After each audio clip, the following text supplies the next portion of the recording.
नमस्ते दोस्तों आज हम एक ऐसे एसबीआई के म्यूचुअल फंड के बारे में बात करने वाले हैं जिसमें सिर्फ बच्चे के नाम पर ही आप इन्वेस्ट कर सकते हो।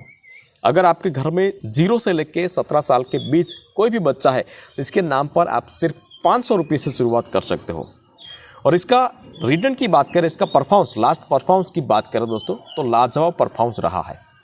लास्ट 1 साल की बात करें तो हम सभी को पता है दोस्तों कि 2025 जो है वो मार्केट के लिए अच्छा नहीं रहा है, नेगेटिव रहा है। फिर भी ये फंड ने 7% का रिटर्न दिया है। लास्ट 3 साल की बात करें तो 23-24% का रिटर्न दिया है। लास्ट 5 ईयर की बात करें दोस्तों तो 29% का रिटर्न दिया है। और अभी तक ऑन एन एवरेज की बात करें 2020 से लेकर अभी तक की बात करें तो 34% का रिटर्न दिया है।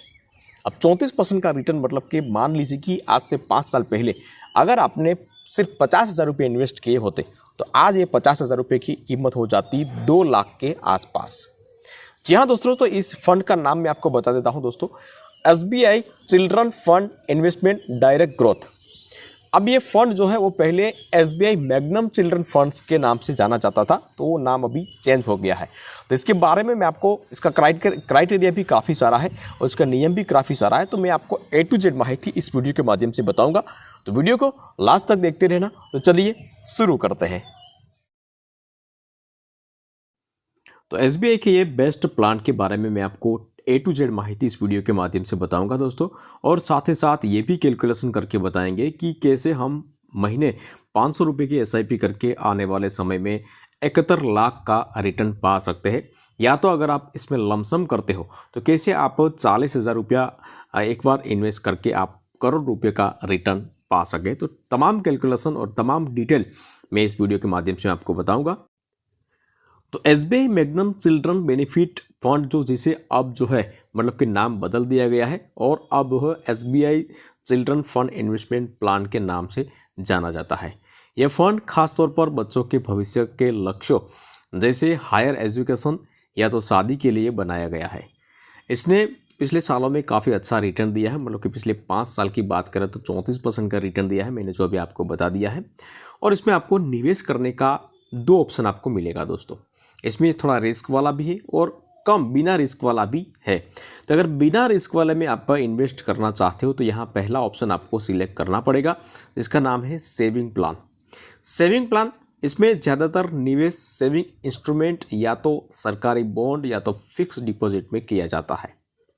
सेविंग प्लान में इन्वेस्ट के लिए पैसे का ज़्यादातर पैसा जो है मतलब कि ज़्यादा से ज़्यादा पैसा 25% हिस्सा जो है वो स्टॉक मार्केट में इन्वेस्ट किया जाता है, जबकि 75% दूसरी सेफ जगहों पे इन्वेस्ट किया जाता है। तो अगर आपको मतलब कि सेफ जगह इन्वेस्ट करना है और आप चाहते हैं कि आने वाले 5 से 7 साल में हमें पैसे की ज़रूरत पड़ेगी, तो आपको ये पहला ऑप्शन आपको सिलेक्ट करना पड़ेगा। और इसमें रिटर्न की बात करें दोस्तों तो 10 से 12% आपको रिटर्न मिलेगा। तो रिटर्न जो है वो मतलब कि एफडी से कहीं ज़्यादा आपको मिल सकता है। लेकिन आप चाहते हो दोस्तों कि अगर आपका टारगेट जो है वो इन्वेस्ट का 10 या तो 15 सालों का टारगेट है और अच्छा रिटर्न आपको अगर चाहिए, आपको थोड़ा रिस्क लेना चाहते हो, तो फिर आपको दूसरा ऑप्शन आपको सिलेक्ट कर सकते हो दोस्तों, जिसका नाम है इन्वेस्टमेंट प्लान। इन्वेस्टमेंट प्लान, इस प्लान में 70 से लेके 100% पैसा स्टॉक मार्केट में इन्वेस्ट किया जाता है, जिसमें लार्ज कैप, मिड कैप और स्मॉल कैप जो है इसमें शामिल है। मतलब कि अलग अलग कैटेगरी में डिवाइड पैसा होता है। तो ये हाइब्रिड फंड कहा जाता है, कह सकते हैं हम। इसीलिए इसमें थोड़ा रिस्क भी है। इसलिए अगर आपको 10 या 15 साल का इन्वेस्ट का टारगेट है तो आप ये इन्वेस्टमेंट प्लान जो है वो चॉइस कर सकते हो आप दोस्तों। और इसमें रिटर्न भी काफ़ी अच्छा मिलता है, कम से कम जो है मतलब कि 18 से 20% रिटर्न आपको मिल सकता है आने वाले सालों में। अब बात करते हैं दोस्तों फंड के बारे में, विस्तृत थोड़ी जानकारी लेते हैं हम। तो ये फंड जो है एसबीआई ने 7 अक्टूबर 2020 को लॉन्च किया था। फंड का अभी का NAV, नेट एसेट वैल्यू की अगर बात करें दोस्तों तो 47 रुपये है, जो एक यूनिट की कीमत होती है। फंड साइज की बात करें तो 5,066 करोड़ इसकी फंड साइज है, AUM है। मतलब कि लाखों लोगों ने अभी तक इस पर इन्वेस्ट किया है। और साथ ही साथ जो एक मज़े की बात है दोस्तों कि अभी तक लोगों ने इस फंड को 5 स्टार रेटिंग दिया है। बहुत अच्छा रेटिंग कहा जा सकता है। और एक्सपेंस रेशियो जो है वो 0.85 है, तो ये थोड़ा ज़्यादा था तो अभी कम हो गया है। मतलब कि एक्सपेंस रेशियो जो है वो आपका जो पैसा है उसको मैनेज करने का चार्ज लेते हैं, जो डायरेक्ट फंड में ये चार्जेस होते हैं। अब निवेश कौन कर सकते हैं? तो निवेश जो है वो 0 से लेके 17 साल के बच्चे के नाम पर आप कर सकते हो, उसके पेरेंट्स जो है वो कर सकते हैं। मतलब कि आपके घर में कोई भी 0 से लेके 17 साल के बीच कोई भी बच्चा है तो इसके नाम पर आप निवेश कर सकते हो। फंड मैनेजर की बात करें दोस्तों तो मिस्टर माल्या इसका फंड मैनेजर है। उनकी पढ़ाई जो है वो MBA और FRM है। आगे बात करें दोस्तों तो आप सबको प्रश्न होता होगा दोस्तों कि क्या बीच में हम पैसे निकाल सकते हैं कि नहीं निकाल सकते। तो इस फंड का लॉक इन पीरियड 5 साल का है, या आप इसे आपके बच्चे का 18 साल पूरे होने के बाद आप पैसा निकाल सकते हैं। जो भी कम होगा वो लागू रहेगा, यानी कि एक बार आपने पैसा इन्वेस्ट कर दिया तो आप 5 साल के बाद पैसा निकाल पाओगे। 5 साल से पहले आप पैसा नहीं निकाल पाओगे। लेकिन मान लीजिए कि एक उदाहरण देखते हैं कि अगर आपका बच्चा हो 15 साल का है तो आप उसका 18 साल के बाद आप पैसा निकाल सकते हो, तो आपको 5 साल की वेट करने की कोई ज़रूरत नहीं पड़ेगी। लेकिन मान लीजिए कि आपका बच्चा जो है वो 5 साल या तो 7 साल का है तो आपको पूरे 5 साल की वेट करनी पड़ेगी। 5 साल के बाद ही आप पैसा निकाल पाओगे। लेकिन अगर कुछ जेन्युइन कारण है दोस्तों तो आप पैसा कभी भी निकाल सकते हो। मतलब कि अगर कोई पॉलिसी धारक की कोई डेथ हो जाती है, मृत्यु हो जाती है, तो ऐसे कोई जेन्युइन कारण है तो आपको ये पैसा आप निकाल सकते हो। अब बात करते हैं दोस्तों कि अगर आप 5 साल के बाद या तो बच्चे का 18 साल पूरा होने के बाद पैसा निकालते हो तो क्या कोई चार्ज लगेगा? तो बिल्कुल इसमें चार्ज लगेगा, और इसका भी क्राइटेरिया है वो मैं आपको बता देता हूँ। अगर आप लॉक इन पीरियड खत्म होने के बाद, मतलब कि 5 साल खत्म होने के बाद 6वें साल में, मतलब कि 1 साल के अंदर पैसा निकालते हो तो 3% का चार्जेस लगेगा। अगर आप 1 से 2 साल के अंदर पैसे निकालते हो तो 2% का चार्जेस लगेगा, और अगर आप 2 से 3 साल के बीच पैसा निकालते हो तो 1% का चार्जेस लगेगा। लेकिन 3 साल के बाद कोई भी चार्जेस नहीं लगेगा दोस्तों। मतलब कि 5 साल और 3 साल 8 साल के बाद आप पैसा मतलब कि विड्रॉ करोगे तो कोई चार्जेस नहीं लगेगा। जबकि 5 साल के बाद आप पैसा निकाल सकते हो लेकिन चार्जेस आपको देना पड़ेगा। लॉन्ग टर्म इन्वेस्टमेंट पर कितना टैक्स लगेगा? मतलब कि लॉन्ग टर्म 10 या 15 साल या तो 5 साल 7 साल अगर इन्वेस्ट करते हो तो इसमें आपको टैक्स लगेगा कि नहीं लगेगा? तो बिल्कुल लगेगा दोस्तों। इसमें वो जो सभी म्यूचुअल फंड में लगता है तो वही इसमें भी चार्जेस लगेगा। गवर्नमेंट कैलकुलेशन मैं आपको करके बताता हूँ।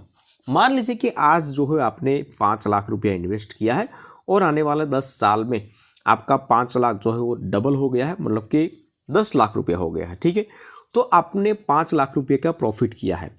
5 लाख रुपये के प्रॉफिट में आपका टैक्सेबल अमाउंट जो है वो कितना होगा? 3,75,000 रुपया, क्योंकि टैक्स फ्री जो लिमिट जो है तो 1,25,000 की है। तो 3,75,000 रुपये पर 12.5% आपको टैक्स लगेगा। तो कितना डिडक्ट होगा आपके अकाउंट में से? 46,875 रुपया आपका डिडक्ट होगा। तो इसी तरह ये टैक्स जो है उसका कैलकुलेशन किया जाता है। अब दोस्तों एक कैलकुलेशन करके मैं आपको बताता जाऊँ कि मान लीजिए कि आपने आज जो है वो 40,000 रुपया आपने लमसम इस फंड में किया है, तो आने वाले समय में अभी तक जो है वो रिटर्न दिया है 34%। लेकिन हम 34% नहीं मानते हैं, हम मानते हैं सिर्फ 25%। मतलब कि आने वाले समय में अगर 25% का रिटर्न देता है तो आपका 40,000 रुपया कितना बड़ा फंड हो सकता है। तो इसका एक मैंने यहाँ कैलकुलेशन करके रखा है, तो यहाँ मैं आपको बताता हूँ दोस्तों। मान लीजिए कि आपने ये 40,000 रुपया जो है वो 5 साल तक इन्वेस्ट किया है, तो आपका टोटल अमाउंट जो है कितना हो जाएगा? मतलब कि एस्टिमेट रिटर्न जो है वो आपका 82,000 रुपया हो जाएगा। और टोटल अमाउंट की बात करें तो इसमें 40,000 ऐड करें तो 1,22,000 रुपया आपका हो जाएगा। तो इसी तरह मान लीजिए कि आपने 10 साल 40,000 रुपये इन्वेस्ट किया है, तो आपका एस्टिमेट रिटर्न जो है वो यहाँ 3,32,000 रुपया होगा। और टोटल अमाउंट की बात करें तो 3,72,000 रुपये प्लस आपका हो जाएगा। लेकिन मान लीजिए कि ये 15 साल 20 साल आप देख सकते हो, लेकिन आप डायरेक्ट जो है 25 साल ये इन्वेस्ट रहने देते हो 40,000 रुपया, तो आपका कितना हो जाएगा? यहाँ 25% आपको मिलता है तो आपका कितना हो जाएगा? टोटल अमाउंट की बात करता हूँ दोस्तों, 1,05,87,000 912 रुपया तक आप रिटर्न पा सकते हो दोस्तों। तो ये होती है दोस्तों कंपाउंड की पावर और ये होती है म्यूचुअल फंड की पावर। तो यहाँ आप देख सकते हो, ये अगर आपको आर्टिकल चाहिए दोस्तों तो यहाँ मैं डिस्क्रिप्शन बॉक्स में इसकी लिंक रख दूंगा, तो वहाँ से आप चेकआउट कर सकते हो। और यहाँ इसी तरह मैंने 500 रुपये की SIP की बात की थी, तो SIP जो है अगर 500 रुपये आप करते हो हर महीने 25 साल तक और 25% का रिटर्न देता है, तो यहाँ कितना होगा आपका अमाउंट जो इन्वेस्ट किया है वो अमाउंट आपका होगा यहाँ 1,50,000 रुपये। लेकिन इनके सामने रिटर्न कितना होगा यह देख सकते हो दोस्तों आप, क्योंकि ये कंपाउंडिंग रिटर्न होता है। तो यहाँ 70,06,572 रुपये आपका होगा और इसमें 1.5 लाख रुपये अगर छोड़ा जाए तो 71,56,572 रुपये आपका टोटल होगा। तो दोस्तों यहाँ आप देख सकते हो SIP अगर करना है आपको तो यहाँ मिनिमम 500 रुपये से शुरुआत कर सकते हो। हर महीने आपको 500 रुपये देने पड़ेंगे। और लमसम करना चाहते हो तो एक ही बार मतलब कि आपको मिनिमम 5,000 रुपये से शुरुआत कर सकते हो, मैक्सिमम इसमें कोई भी लिमिट नहीं है। और इसके अकाउंट ओपन करने के लिए आपको डॉक्यूमेंट क्या क्या रहेगा तो अगर आपको चाहिए तो यहाँ डिटेल जो है मैंने बता रखी है ये आर्टिकल में। तो ये आर्टिकल की लिंक मैं नीचे डिस्क्रिप्शन बॉक्स में दे दूंगा, तो वहाँ से आप चेकआउट कर सकते हो दोस्तों। और कहाँ कहाँ आप इन्वेस्ट कर सकते हो तो इसका भी यहाँ कैलकुलेशन करके मैंने दिया है, तो यहाँ आप एक पूरी माहिती ले सकते हो दोस्तों।